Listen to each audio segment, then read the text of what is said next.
Hello, Drunkduckers! This is Ozone Ocean. With me are Baines and Tantz.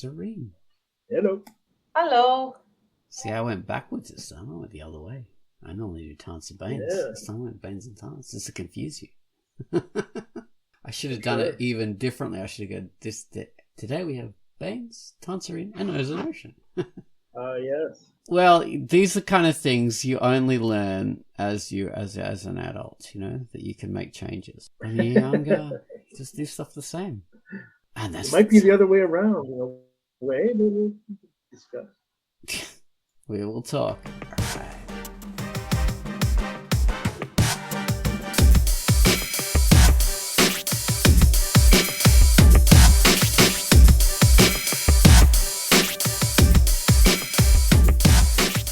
So we're going to talk about the fact that it's never too late. It's never too late because you can learn at whatever age. It's incredible, and the mythology is you can only learn stuff as a child, and that's it. Like that's the mythology. Like if you don't learn it as a child, you may as well not even bother, which is false. But before we get into that, I've got to bring up the featured comic. Quackcast did a feature this week, which was Space Spaghetti. So tell us about Space Spaghetti, Quack. Hello, this is Quackcast, and the feature I've selected for this week is Space Spaghetti by C. Bacolo, and it is rated E for everyone. Ship 2727 is lost in space. Ground control frantically asks, who was on Ship 2727? One simian experiment test pilot, Andy the intern, and former spacefighter Glenn Hasselback. Welcome to Mars. Crew 2727 observes the red planet can be seen from the spaceship, while simultaneously being detected by a Martian army as soon as they enter Martian space. How will the crew of Ship 2727 survive when forced to live on one meal every 3 days while being captives of a Martian army? The art is predominantly black and white in a horizontal 3-panel comic strip format. Better stock up on butter biscuits and read Space Spaghetti by C. Bacolo, rated E. So that was Quai telling us about Space Spaghetti. And so now we've got Gunwallace's feature theme. So I'm going to tell you about that now. This week, Gunwallace has given us a theme inspired by the comic called The Midnight Tea Party. Relaxing and exciting, a feathery, glittery explosion of laconic violin and electronica. We're in heaven and we're having a rave. Of course, this is a comic by the creator called Mystic Hand, and it's rated T for teen. So, you know, have a look at the comic and see if it matches up with the theme. But in the meantime, enjoy Gunwallace's beautiful music.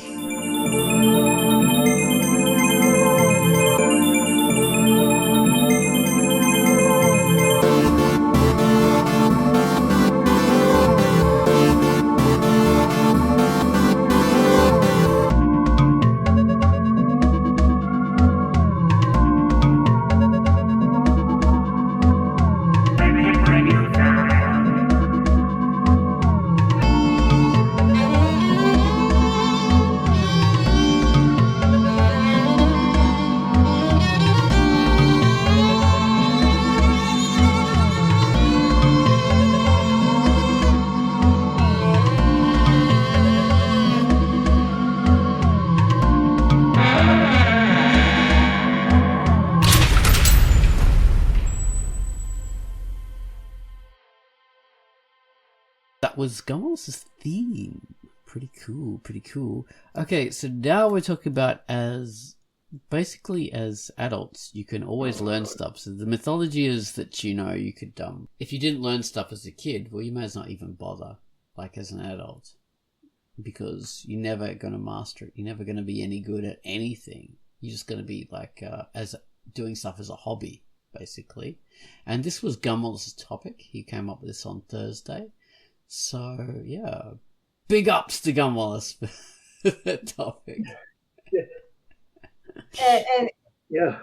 And boo to his, I'm trying to find the sanitary adjective, his blip teacher Blip. that said what he said.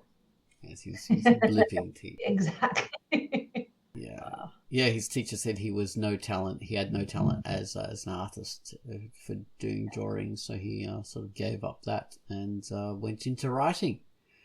And yeah, when he could have just been improving his drawing all this time. So yeah, and just how many people have stories of teachers telling them they are never going to amount to XYZ thing, and then they become famous in this XYZ thing. Like it's a pattern. So Yeah. it is. Yeah, teachers can be very good at teaching you things, but they're rarely good at extrapolating or seeing into the future, because that's not what teaching's about. But they try and do that anyway. I would even say, as a teacher that teaches teachers,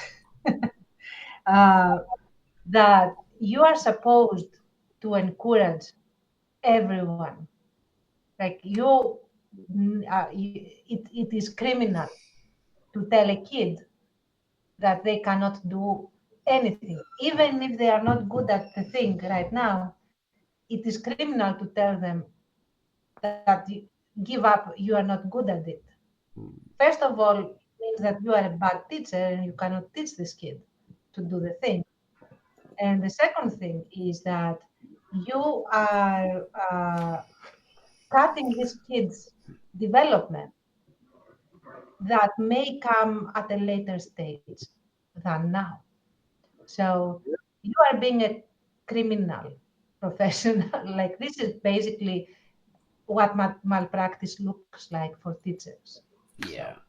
And Yeah. yet so I mean, many listen to, stories. like- Oh, sorry, Bones. That's okay.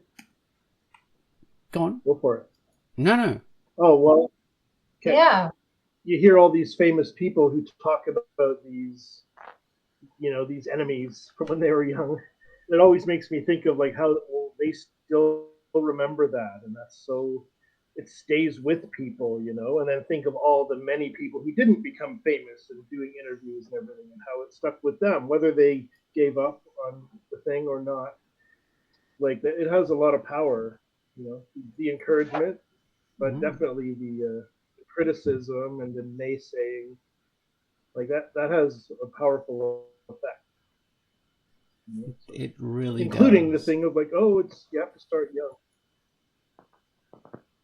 Yeah. And the funny thing is that so many people who are forced to start something young, so many like ballet dancers and violin players and stuff, they're forced by their parents, piano players, and so many of them just give up because they're forced to do it, and they start hating it, or it hurts their body or whatever, and they move on to other things, and then they never do it again. So it's not a good idea, because this mythology isn't just a problem with teachers telling kids what to do. It's also an issue with parents believing this bullshit, which so many of them do. So they force their children to do this stuff, and it makes the children hate this stuff, and then they don't do it again. So many kids just start, I played piano, when I was 6 years old or whatever, or when I was, because my parents forced me, and they never played it again, after that. As soon as I could quit, I did, and it has the opposite effect. So it's, we need to cut out this mythology that you need to start stuff as a kid. It's bullshit. And it's not only that, some things are not supposed to be for kids. Scrolling on YouTube, I came across like a couple of completely different voice teachers that were saying that these young kids, the young prodigy kids that perform in talent shows and have these amazing tenor voices, or they sound like a professional adult singer. What they are doing, and they both said this thing, is that they are destroying their voice box, and they shouldn't be singing at that level with that intensity, because the voice box is not apparently properly developed to support that level of singing. And I don't remember exactly the term, but it amounted to something like they burn their voice. And when they become adults, they don't have this voice anymore. Yeah. So, and they cannot have careers, even if they like the thing. And if you are a responsible parent and a responsible teacher, you are supposed to not let the kid sing and perform. But also, you will not make your kid a cash cow if you do that. Yeah, I mean, that happens. Like, if your child is a good singer, then they should just sing like a child and then grow into their voice rather than, try and perform like an adult. Because, like you say, like physical damage does happen to voices because that's, it's not just to learn, you have to learn how to hold notes or whatever and go to different notes and things, but you've got a physical thing inside your throat. It can get ruined, and we've heard that many times with many singers. So, I mean, mate, that's not to say like it'll be ruined and they can never sing again. They could sing with a very rough voice, and that could be good. There's plenty of singers who sing with a rough voice, but it'll be different. If, for example, you want to be an opera singer, which is extremely demanding, you will not be able to do that because you have basically, apparently, quote unquote, burned that octave for you. Like you cannot reach it anymore physically. It's not a matter of skill after that. And ironically, ballet teachers say the same about little kids going on pointe. So mess up your joints and bones. Oh my God. Yeah. And they say like, don't let the kids wear the hard shoes, wear the points until they are like, I don't know, somewhere in their teens where the joints are strong enough to support this. Otherwise, ruined feet. Ruin your hips, ruin everything. It's one of the things about like, I always get a bit of a laugh when they go to when the Olympics comes on and people go, oh my God, these are the cream of the crop of humanity. This is the fastest man in the world. Like, this is the fittest, the best examples of humanity. No, they're just people who've trained really hard to get really good at those sports. And they're all these young people, like in their 20s, they're ruining their bodies really fast. Yeah. When they're in their 40s, they're going to be crippled with arthritis and joint pain and all this kind of stuff. A lot younger than everyone else. So it's not good. Exactly. Yeah, you can burn yourself out if you try and do stuff when you're younger. When you're not, you shouldn't necessarily. I mean, for a lot of things, you should start a bit older because you can injure yourself. Not good. I'm sure you guys have met many people like that. Oh yeah, I remember when we had the language, and my mom was adamant. Like, my mom is also an educational psychologist.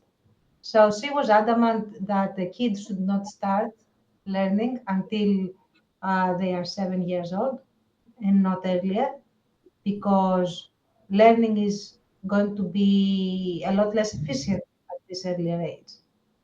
And whereas when they start at 7 or at the earliest 6.5, they advance very, very quickly in language learning because they have mastered their native language. So the brain knows how to speak, if that makes sense. And unfortunately, that was very controversial because the parents wanted their kids to start learning as early as 5 years old or 3 years old or even 2 years old, where they don't even speak their own language well enough. So, yeah, there was a constant tug of war of leave your kid alone, let your kid be a kid for a change, like and come back next. And they are going to, and by the end of next year, they are going to be exactly where they would be if they started earlier anyway. So. Yeah, exactly. I mean, I know a lot of people that, were learned two languages when they were really young, and as adults they can't speak that other language that they learned because they didn't have the passion for it, didn't have the use for it, need for it, whatever, and they just don't have the proficiency in it as an adult person. So yeah, it's useless. You can pick it up really, really fast as a child, but you don't have the need to retain it or the want. So it's just a waste of time. Yeah. You're just forcing the child to work extra hard. I wonder. Sorry, go on. Right. I wonder how many of those 5-year-old students were envious of the 2-year-olds. Like, I should have started sooner. All of them. Yeah.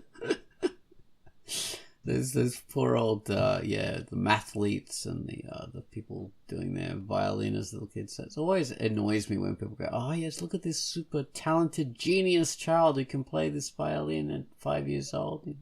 No, this poor child can do that because he's been trained like a bloody monkey. Mm-hmm. And this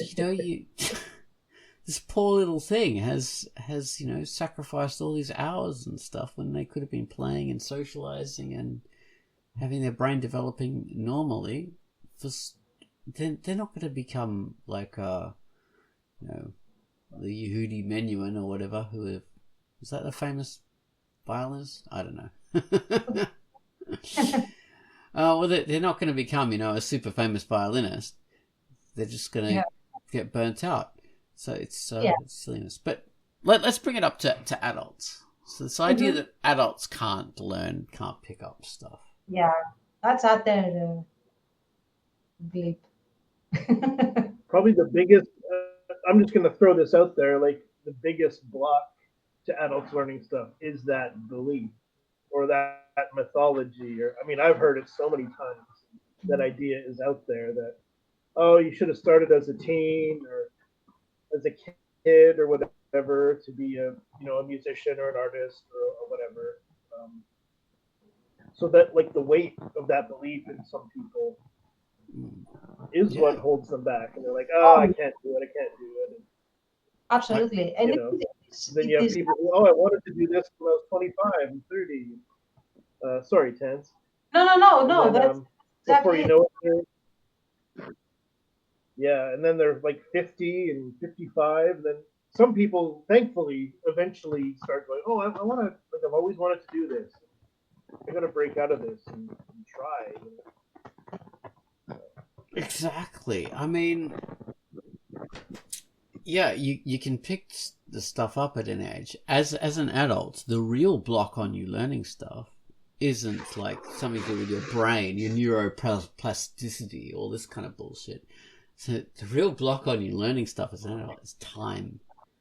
And that doesn't mean you've got like less time to be alive, because you can pick it up in a year or two. You don't have to spend all your life learning this thing. It's draws on time, because as an adult you have way more responsibilities and things you have to deal with. You have to earn money, and you've got social obligations, you have parental family obligations, all these kind of things you have to deal with. That when you're a child, you have a bigger support network.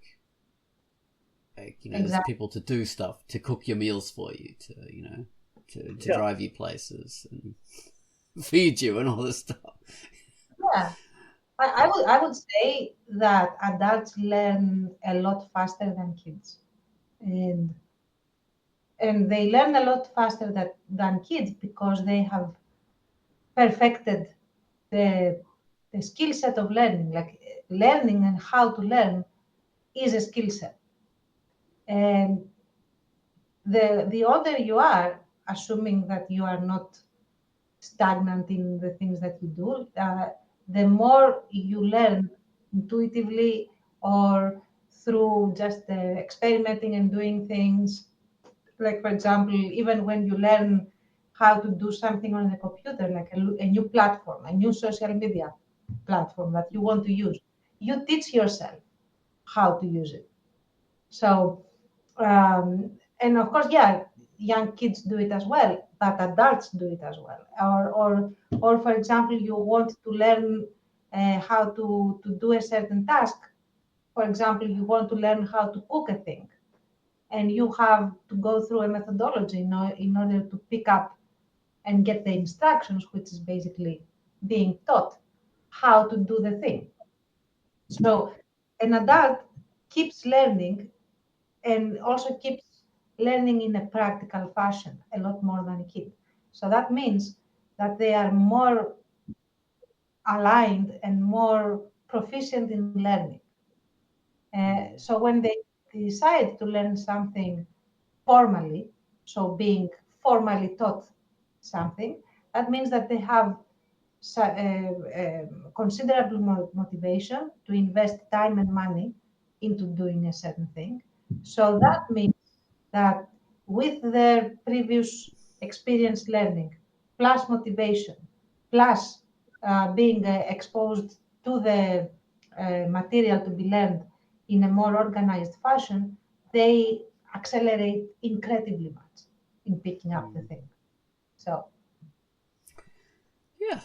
And there's the enthusiasm there. Like I told you guys, and I commented on Gunwallace's post, when I taught digital animation, it was the older students who learned way faster than the people straight out of high school.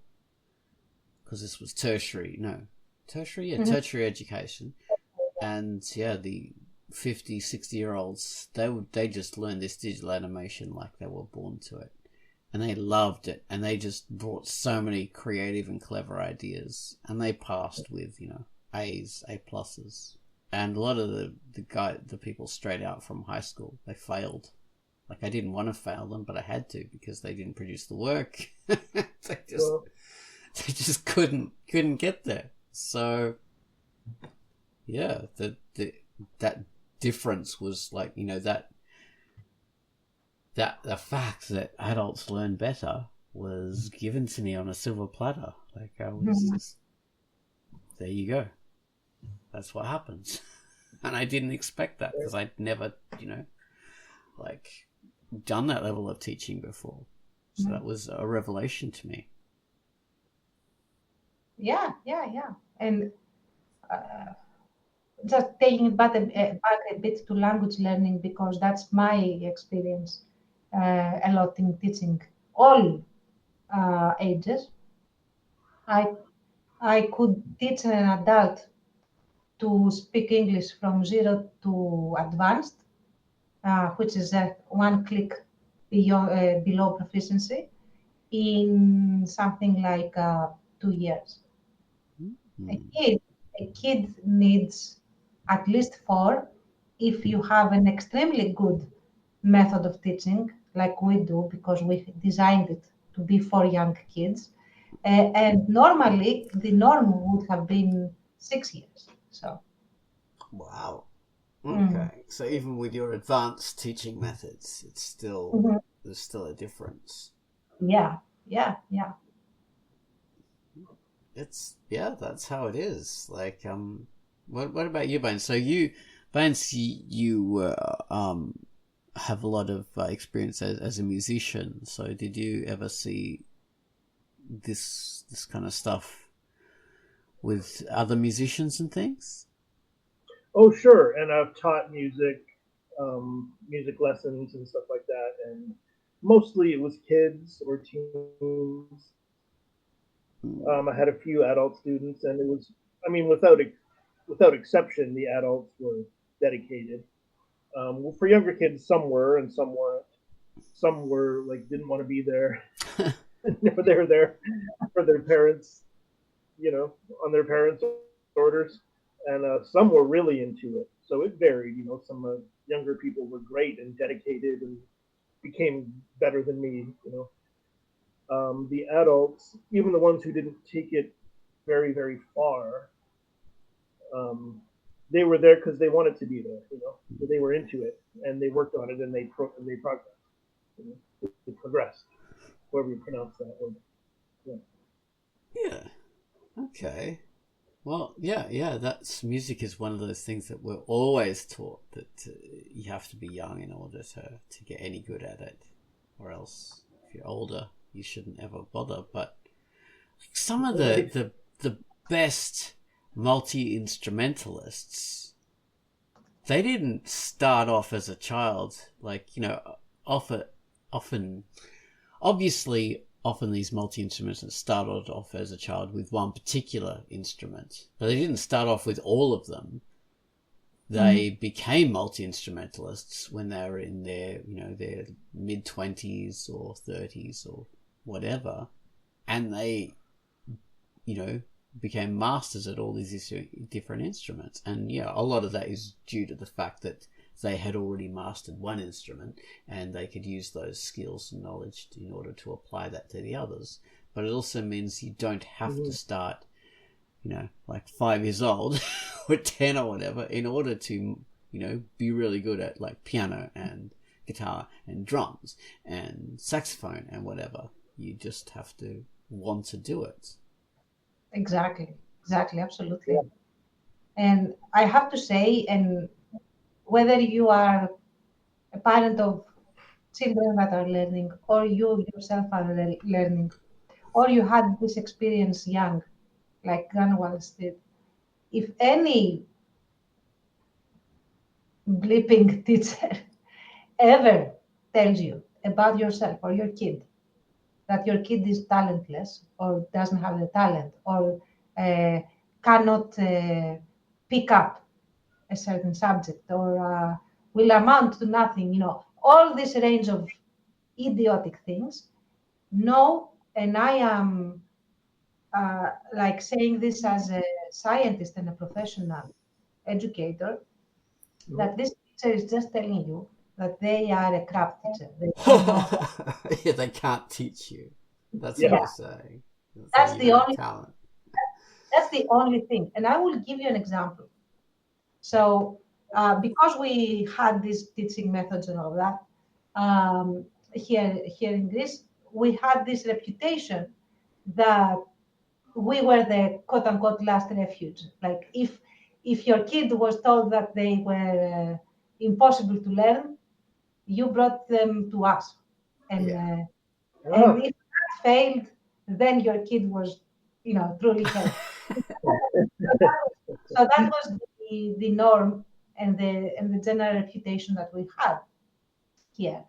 And they brought to me and my mom this kid that was 16 years old, 17, so not as young as you would expect. And he was told that he was basically, I'm going to use the R word because that's what was used. And I'm talking about the year 2011 or something like that. It's not that far back. And he was a retard, apparently, and that he would never learn to write and read. Note that this kid was supposedly in high school, and that it would be an amazing feat if they ever learned to write their name. So my mom said, what kind of bleeping bleep was that? She said, okay, listen, I'm going to make your kid be able to write and read today. Wow. Bring him to me. I want him for 8 hours. Bring him like a full school day. Bring him to me. And she told me, clear your schedule. We have a thing to do here. And I'm not going to explain exactly what happened, but this kid was scared out of his mind about anything that had to do with letters. So we spent 3 hours desensitizing him from that fear.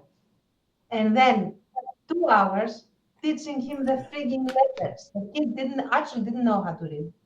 But he didn't know how to read because he was afraid to start looking at the text. Okay. And then the rest of the day was spent teaching him how to read. And when his mom came in the evening to pick him up, he was reading an entire paragraph. And my God! Wow. that, yeah, because he was old enough to do it very fast, and that's the whole age thing. And he was not afraid anymore. So if a teacher ever tells you anything like that, the teacher is telling you that they don't know how to do their job. Mm. That's all the information. That's the only data point that you are receiving. Nothing else. So, I just wanted to cover another thing about like learning as an adult. One of the barriers, like I mentioned, time being a barrier, like that draws on time. Another barrier is being set in your ways about something. You know, that reminds me, like this kid had trouble learning because he was afraid of letters. As an adult, you have a similar issue because you can be set in your ways about things. Like, I've always done it this way. This is how I'm comfortable doing it. Or I'm comfortable doing stuff. And people go, oh, God, the hardest thing about teaching someone stuff is making them unlearn stuff. You know, there's that whole thing. Like, unlearn it in order to learn the right way, which is often a silly thing because, you know, we there's no one way to do most things. There's multiple ways to do things. And sometimes you just do it how you're most comfortable with. But you can be set in your ways, and that can be a block in some ways. Like for a lot of things, you know, like learning stuff on a computer. Like if you're set in your ways, you know, you're used to doing it one way, you don't want to change, that can be a bit of an issue. Oh, that can be a huge issue. Yeah. If you do it. You have to be open to, like as an adult, you have to learn to be open to change. And yeah, we can be resistant to that. I think that's an adult trait, resistant to change. Would you guys find that? Yeah. Oh Yeah. yeah, for sure. That's a definite thing. But I usually find that adults that come to you to learn are predisposed to consider at least changing their ways in certain things. So I'm just thinking like that in terms of like teaching an older person how to use like, you know, social media. oh yeah. There's barriers in there because people are happy doing one thing one way, and they're not really open to you know, experimenting with the different things. But you know, the old idea of, oh yeah, it's the kids who are like, they're born into this technology, so they take to it like ducks to water, and they'll, you know, have a natural proficiency. Now that's just crap. Anybody can take to it. You just have to be motivated towards it. Like the main motivator towards learning social media isn't some kind of technical proficiency or technical like you know, predisposition. It's the fact that you want to you want to use it to communicate. That's the main driver. Right. Children are like massively driven to communicate with their social peer group because they need to imitate and they need to be part of the group. As adults, your group shrinks and you're not so interested in, you know, expanding it so much generally. So that's a reason for us not to want to, or, you know, for people who are older, not to want to dive into this stuff. But it doesn't mean they're not able to, or they don't have any, you know, a predisposition towards it. They just have to find that they just have to find that motivation, and then they take to it like anything. That's why Facebook got taken over by much older people. Because in the end they did. Yeah. Yeah. But yeah, I just want to tackle the fact that it's not all down to, oh yeah, you can learn anything as you're older. There's the fact that there are certain like breaks on it. There are certain barriers Mhm. that can be there for various reasons, but there are always ways around them. I also find that the language shift is a thing. For example, the social media issue that you mentioned. Sometimes it's not as much the learning the new, like how to post on a new social media platform or something. It's a lot more to understand the, the, the culture and the protocol and how to understand the meaning carried by the posts. Like the way language and what it's supposed to denote shifts a lot. So if you are like a couple of generations earlier, your language and its connotations, localisms and all that is slightly different, but significantly slightly different than what you would be seeing in the written text in a new social media platform. Whereas you are in a social media platform with your peers, the language tend to be more familiar to you. So you will not have it will be easier and more comfortable to stay there rather than migrate to this newer uh, platform. But it's also that it's not only the skill set, it's whether you feel that you can literally understand what is being said, the jokes, or whether someone is insulting you or isn't insulting you, all the Oh, yeah. abbreviations, all of that. That is very serious, and you would need someone to ease you into it. That Yeah. it knows. So Yeah. Well, when you're not fully socialized into, the language and jargon of a group, yeah, it can be quite alien to you.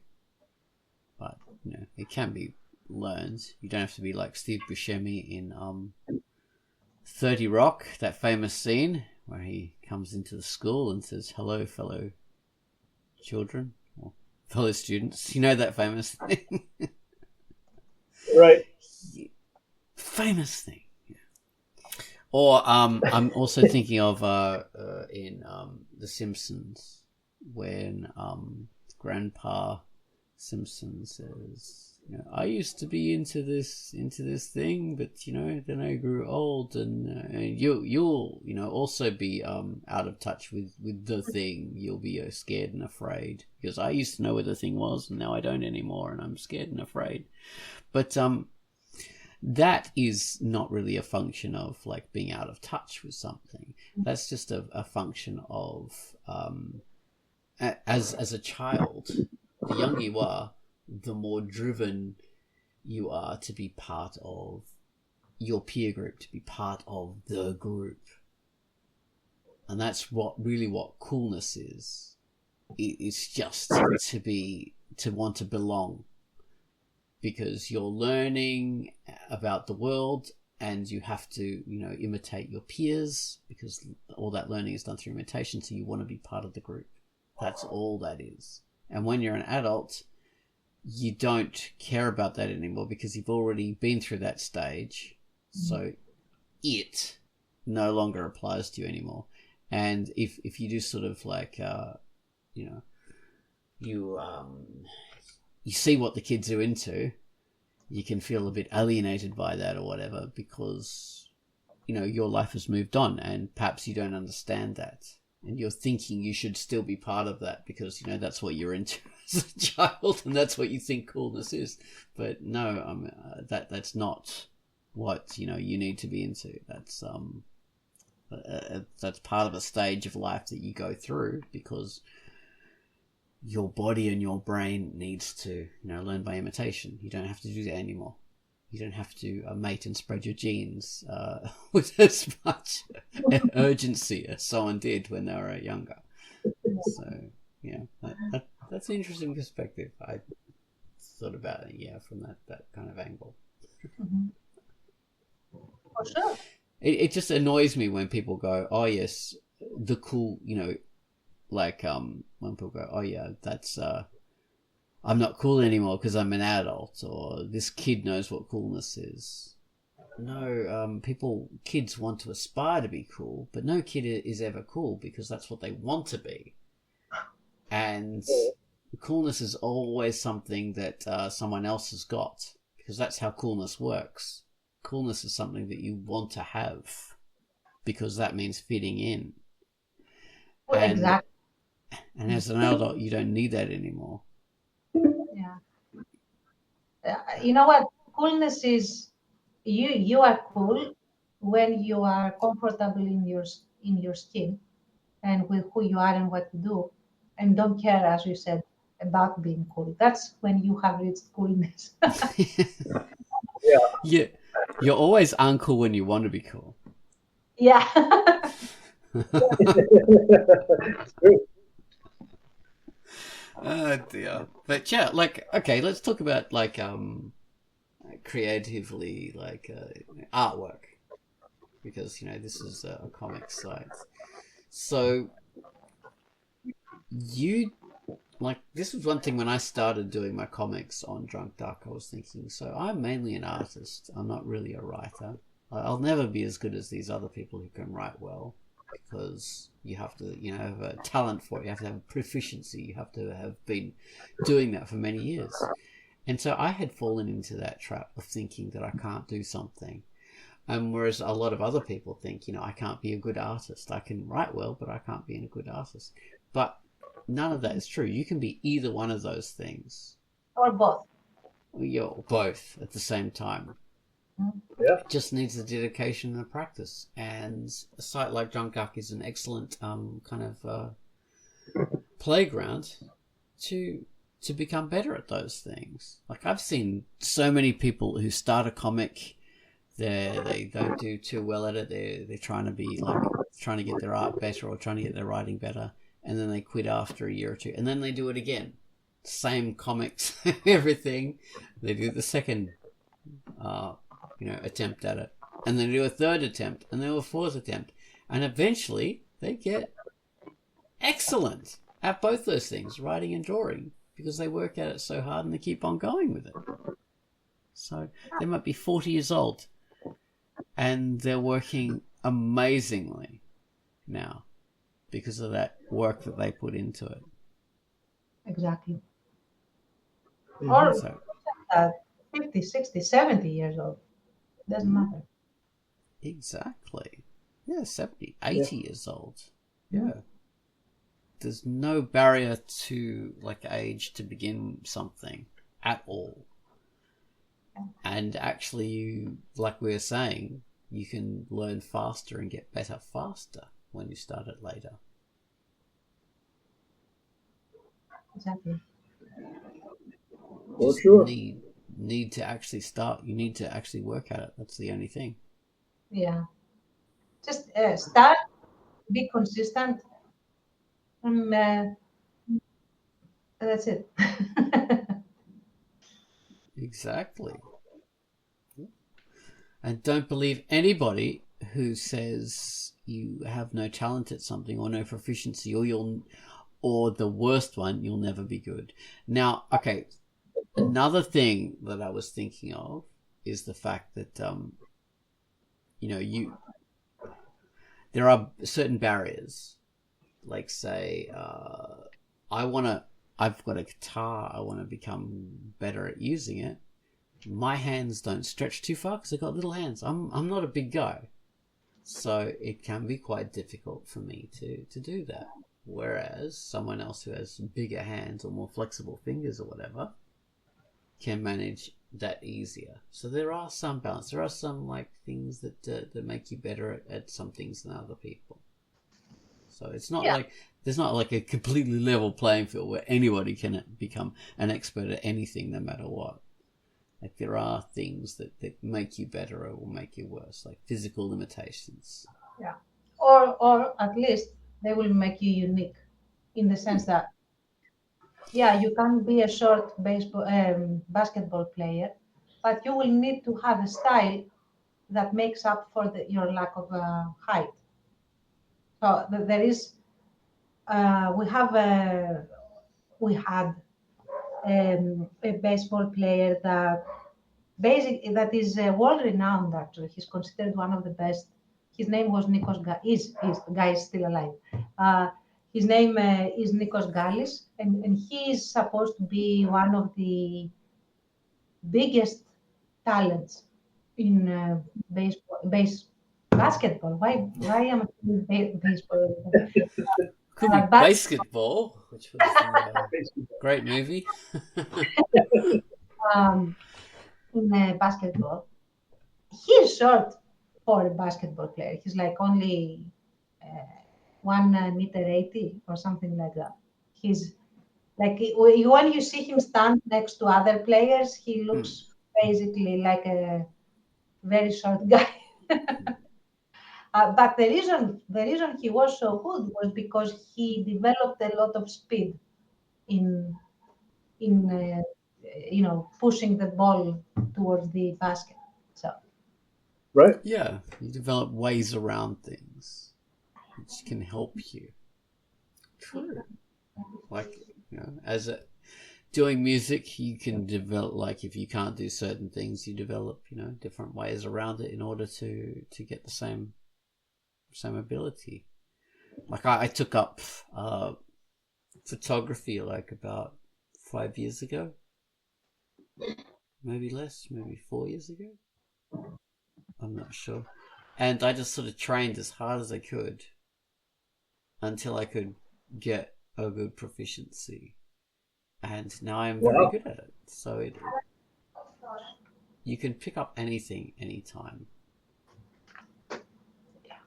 for sure. Did you just start doing it out of curiosity, or did you like study? Go online and study and No, just pick it start up. taking pictures. Yeah. No, I get paid for it, so there you go. Oh wow! Oh, amazing.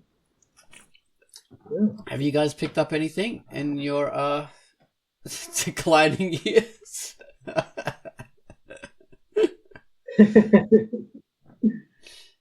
Oh, what's new? Well, I let go of like prose writing. I do a lot of writing, but a lot of it is kind of outlining and then writing comics. And a lot of it ends up not going anywhere. But to actually switch gears and write prose, I tried to pick that up again a few years ago. I hadn't really done it since high school. Like I'd written some screenplays and lots of comics and stuff like that. Prose is a different gear, so that's what I've been working on for the last, I guess, few months or so. Is trying to get that going, getting comfortable with it. And, if I don't know how a grammar thing works, look it up. It's nice in this age. And how to get a mood across with prose. Some things are easier than with comics. A lot of things I find a little tougher. So it's a bit of a challenge, but it's been pretty good to do that a little bit every day. But for me, That's excellent. Yeah, I picked up writing screenplays on my own later. Oh. I started. I'm a professional level, at least that's what I'm told. Like I still have imposter syndrome at times, but I am a novelist. I like my original thing has always been to write prose, novels, short stories, all that. But because I was asked to do certain things, like I was asked by the municipality once upon a time to write a play for kids, a bilingual play, so English Greek. I had to learn how to write a script. And then after that, I told myself, okay, yeah, but this was not very professional. I didn't have the formatting knowledge and all of that. So I just sat down to learn how to write an actually professional formatted screenplay with timed scenes, how much, to learn how many pages equals how much time and I finally learned why everyone uses Courier font, because it is it is its size and kerning and whatever helps make an A4 page be exactly the amount of time that you need, like to easily count per page how much time a scene takes. Right. They say like it's 1 minute per page or something. Like Yeah, more or less, like something like that. So I always thought it's because it looks like a typewriter font, and they want to make things look like typewriters. no. I mean, I guess it probably because originally they were working with the typewriter font by necessity, and now they know the typewriter font, and now everything is typewriter font. Right. It's all Korean new. It's coming up, Korean new. Yeah, so that's my later skill set that I picked up. So. Excellent. Yeah, that's one thing, script writing. It's a scary thing. Oh, Baines has had to leave. Script writing is scary. I had to do scripts back when we were doing our radio plays for the Quackcast. Oh, Baines is back. And it's surprisingly fun. It is. That's what I was going to say. It is so much fun, and it flows on the page once you get into the groove, and the characters just write themselves, and you don't need to invest as much time as you do in novels describing things, because the descriptions don't need to be poetic, for a lack of a better term. They just need to be very matter of fact. This happens, this is the setting, and just go into the dialogue, and it's so much fun. I love it actually. Oh, dialogue is fun. I just want to reiterate the fact that art, there are no barriers to learning art. Like, you can learn to be a great artist. Like, AI is probably the biggest barrier to learning art, because people think now, I just use Midjourney or that stable diffusion. I just do that. No, I'm just gonna say it, like a moron, like an effing moron, if you think that's your only ability. Anybody can learn to draw and become a great artist at any age. I have seen it over and over and over. People becoming good. And you don't need to spend 10,000 hours. You don't need to dedicate every single day. You just have to, work at it, and just do it for fun, and you'll get better. That's all it takes. Just do it for fun. And the more you do it for fun, the better you'll get, and the more you'll like it. Mm-hmm. That 10,000 hour thing is such a myth. It's almost like the 7 glasses of water a day. Oh God, yeah. And it has embedded itself so much in the zeitgeist that it's very hard to debunk, even though there is absolutely no scientific basis on either of those things. So. Yeah, you could spend 10,000 hours and still be crap at something. Yeah. It's not going to make you a master.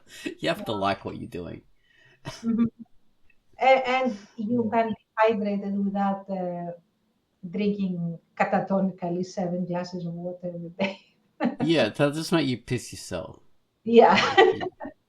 You have to keep on going to the loo, basically. And it might be a strain on your kidneys as well. It depends. So it's not necessarily even a good thing or a neutral thing, necessarily.